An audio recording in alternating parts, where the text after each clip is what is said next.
บ่ไปเลยได้ส่วนเราได้ไปได้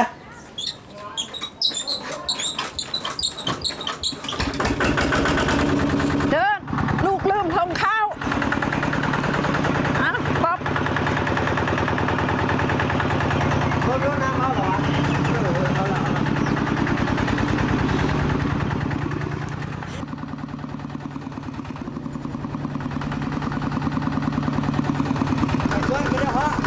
อย่าลืมพักหมาให้พ่อกินเด้อ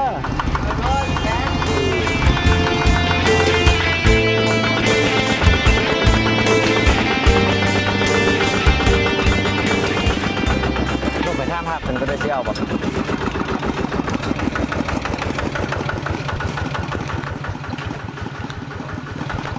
ปลาเบอรี่เอาผักบ่มือนี่เอาสุดเก่าเขาเลยแต่มือนี่ปลาบรี่เอาเพิ่ม2 โลเด้อ2 โลเนาะมื้อแรกมาแบ่งให้เด้อ มันว่าจังไงเอา2 โล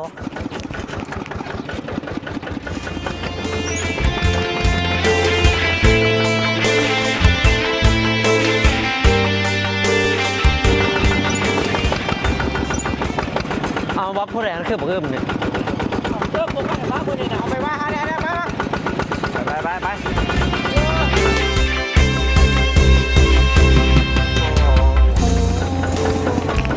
ปัดโพอึมคักมึงน่ะพวกวุดเดียวใหญ่ไว้นึงเนาะเฮ้ยแต่คนรอปลูกเนาะปลูกถึงได้ฮักสุนัขผมว่าไงเฮ้ยปลูกแต่ยี่มู่เป็นที่ใกล้มาได้เลยนะโอ้ยปลูกสิจังเด้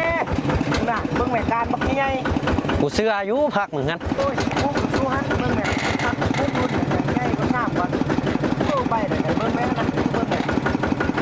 โอ้ยอุ้ย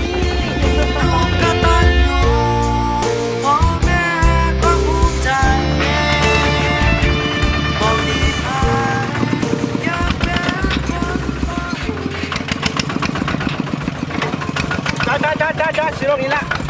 เนาะเข้าใจ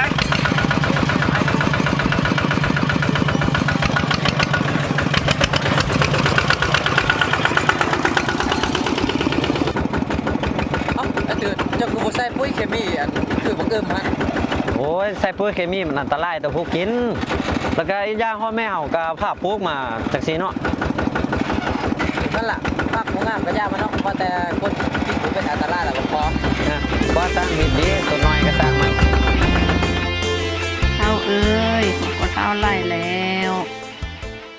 โอ้โหอยู่ไปฮอดมือใดเจ้าก็เป็นแบบนี้ค่อยคือมาห่วงลูกแท้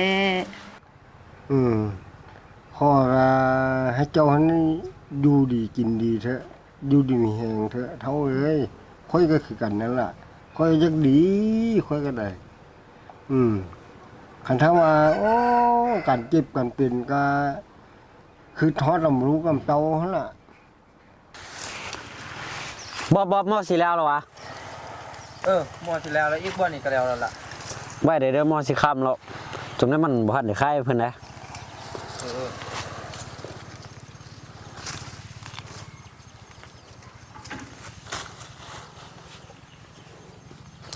ไว้ได้ตื่นภาคเขาคือบ่งามคือภาคบักอึมเนาะก็คือไอ้ว่ามื้อเช้าหั่นล่ะบักอึมมันใส่ปุ๋ยเฮาเราบ่ได้ใส่ปุ๋ยเนาะเจ้าคือบ่ขี้ซั่นน่ะก็เป็นว่าพวกให้คนกินผักมันบ่แม่นผู้สาวสิมีงามเนาะแต่ผู้เจ้าอันผู้ขี้ลายก็ยังมีเนาะโอ้ไปเก็บพุ่นน่ะไปปั๊บ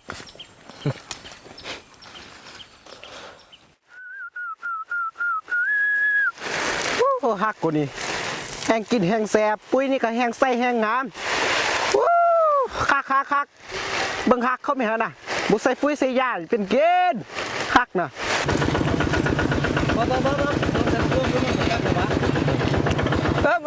บ่กลับพอมา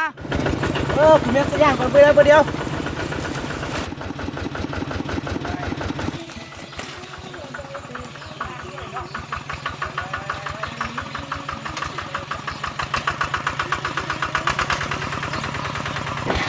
รูมพักมันงามแท้เนาะก็ว่าไก ล้มามือเช้านี่ยังบ่งามป้านนี่ซ้ำ ปัดโทบ่งามจังได้กูใส่ปุ้ยกล้าอยู่มาหูถามหาหุ่นน่ะ ปะโถฟังแต่ชื่อก็พอแล้วนะ พักสุดน่ะแบ่งขายกูจัด5,000กิ๊บเลยนะไปพบกับคนมื้อแรกนี่นะ โอ้เอาไปรถบ่เอาดอกเงินน่ะ โอ้ขอบใจเด้อ เออ โอ้พักมึงแท้ๆมึงก็บ่กล้ากินเนาะอ้าวกูปลูกขายเนาะบ่ได้ปลูกกิน มาโถ กูจะปลูกให้คนกินโอ้ยยาแล้วเงินกูกินเนาะอย่าปากจนไม่สิบ่ได้ขายนะ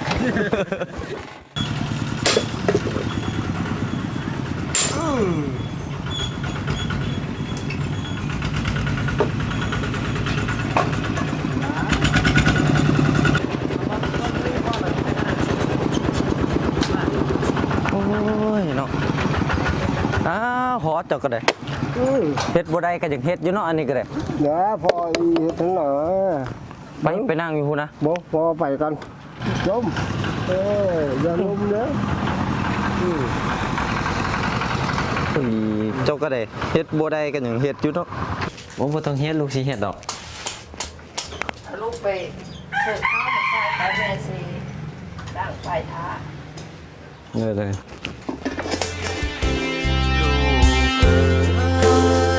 จงเป็นคนดีต่อจากนี้ให้ลูกภูมิใจนำใส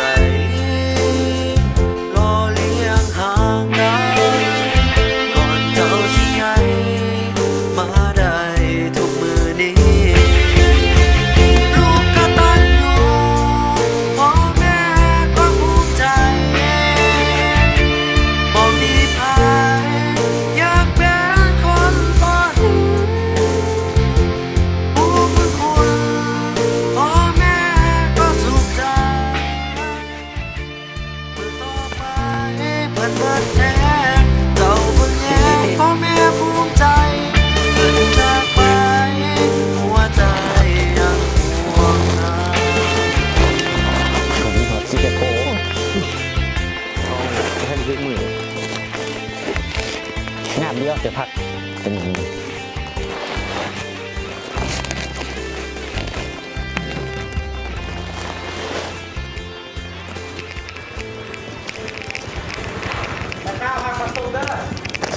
เดี๋ยวประเดี๋ยว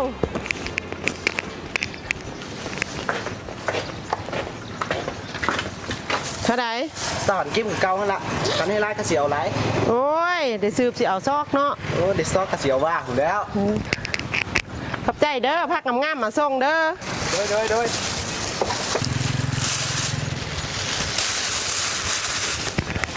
แม่ยังแม่ลูกแก้ว โอ้ยว่ามันซื้ออันกินอันอยู่อันกินนี่แหละมาเบิ่งโอ้ผักนี่งามแท้ว่าเนาะเอามาแต่ใส่นี่ โอ้ยซื้อน่ะบักอึม ชงเสพแท้เอาว่า เอาแม่เลือกเอาแม่ไปกับข้าวแม่ เอาดูเอาไปกินมาเห็นผักเราเอาผักนี่แหละชงเสพให้ผัก เลือกเอา อะไร รถผักนี่ก็งามแพงมากบ้านเนาะผักนี่ก็ได้โอ้ยแต่ว่าเขาใส่ปุ้ยหรือใส่ฝุ่นอีหยังบ่เนี่ย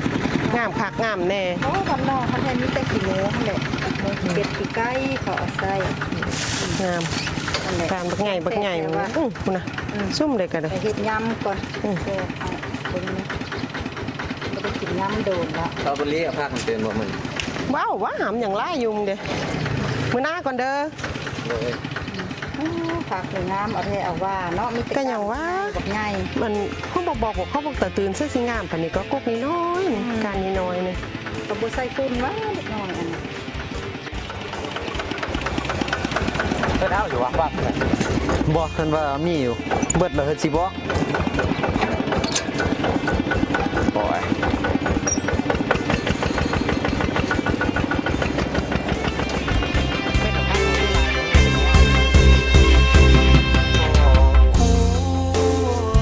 ที่หันเปียมน้อยจากของผู้เป็นดวงใจจากลูกน้อยถึงเจ้าโต เฮาลูกเฮาคือกลับเว้นแท้มื้อนี้ลูกบ่ได้ค่ายพักบ่เนาะซุมื้อคือว่ากลับค่ำแพ้ เอาว่าอย่างนี้ดีพวกเฮ็ดกันเฮ็ดอันน่ะเฮ็ดนึ่งข้าวนึ่งน้ำตีมาไว้อ่ะ ช่วงนี้เขาก็รู้สึกว่าเจ็บหัวบ่สบาย ลุกขึ้นก็หน้ามืด โอ้เดาเท่าเอ้ย ตอนนี้เขาก็อยากให้ลูกเอาเมียเป็นฟังเป็นฟ้า จะลูกก็มาเนาะโบกับหนูก็ละ ตื่นบ๊อบมาหาแม่เด้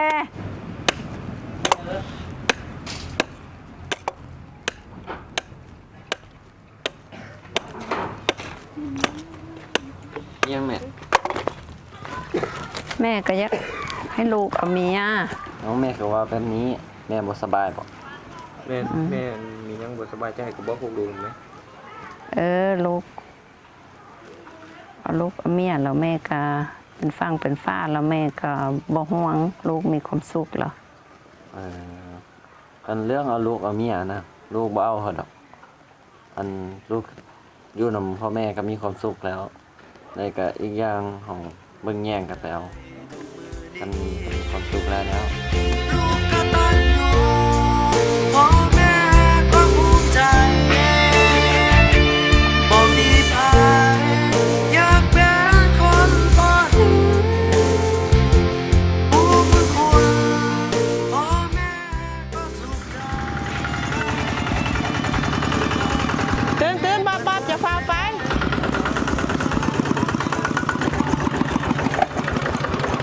เอาผักมาให้ปลาเด้อมื้อนี้เด้อเอาคือเก่า เอาไผอีก เอาคือเก่าหั่นล่ะอัน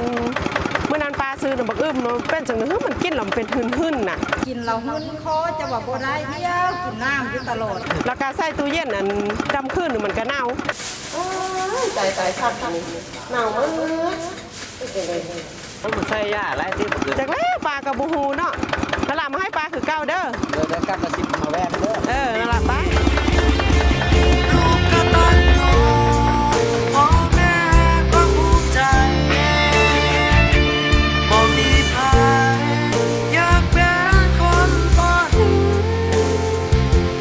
ผู้เป็นคุณพ่อแม่ก็สุขใจเมื่อต่อไปเพิ่นเบิดแรงเจ้าเพิ่นแยงพ่อแม่ภูมิใจเพิ่นจากไปหัวใจยังห่วงหา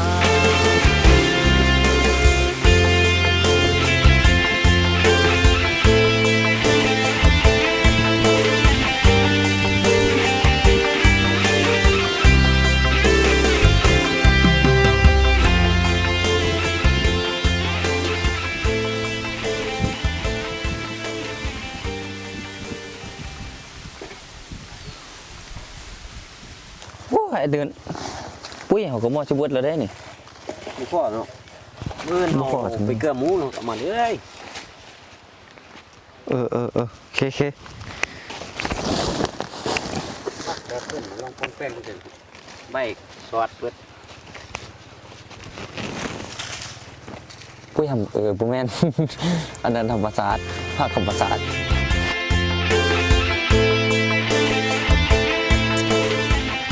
แหมหักนี่แหละเนาะการบักไงพวก2-3อาทิตย์นึงโอ้ได้คล้ายเหมือนกันเด็กมันก็สิรวยย้อนเลยอันนี้การใหญ่โหดเนาะบ่คือหักเข้าบักเตือนนะการน้อยๆคือเอามันยังนึงเขาค่าเครียดเขากันจ้องนึงคือหักกูการได้ก็ได้เป็นละกบ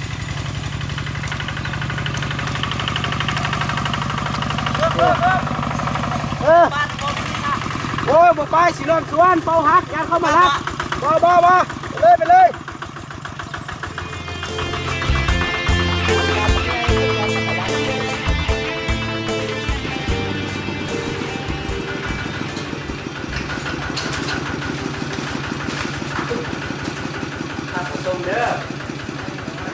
วันนี้เสาร์อาทิตย์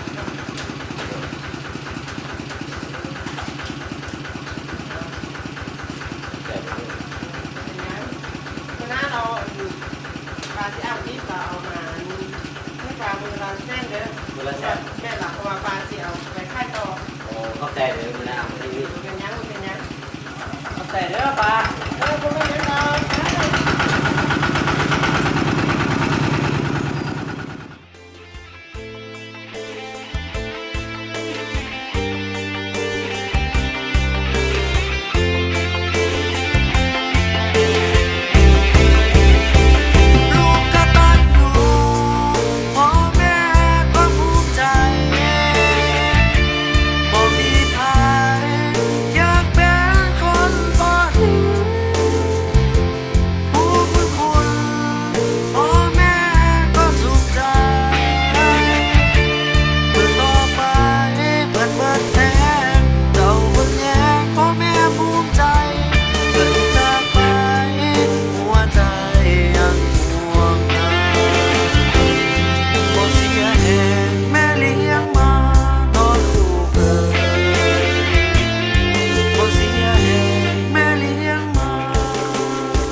เรียกขึ้นแล้วว่าจะบอกแม่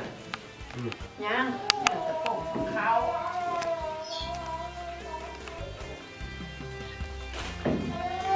ต้องเลยบอกแม่ ปงเลยจะปงแล้วลูกเลย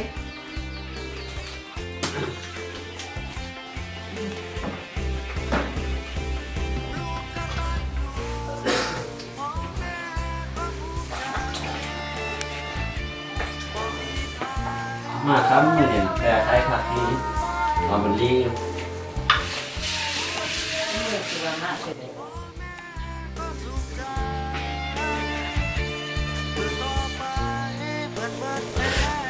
แม่เป็นยังแม่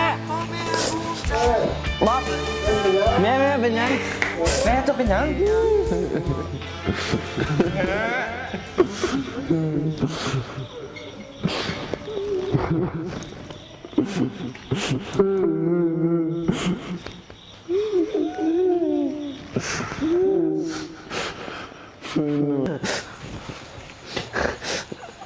เป็นจังได้แม่ โอ้ยลูกหักแม่เด้เลย ลูกหักแม่เด้อแม่เป็นจังซี่อีกเด้อเมื่อยก็พักลูกสิกตัญญูกับพ่อแม่สองคนตลอดไป บ่ดินบ่แหงค่อยก็ได้ซ้ำข้าวค่อยก็ได้เอาเลย พ่อแม่ก็ภูมิใจบ่มีใครอยากเป็นคนต้นผู้เป็นคุณพ่อแม่ก็สุขใจเมื่อต่อไปเพิ่นเบิดแน่เจ้าเพิ่นแยงพ่อแม่ภูมิใจเพิ่นจากไปหัวใจยังห่วงหา เท้าเอ้ยเขาก็เท้าไล่แล้วโอ้โหอยู่ไปหอดมือใดเจ้าก็เป็นแบบนี้ ค่อยคือมาห่วงลูกแท้ เนาะจะเฝ้าตายสิวะเนาะ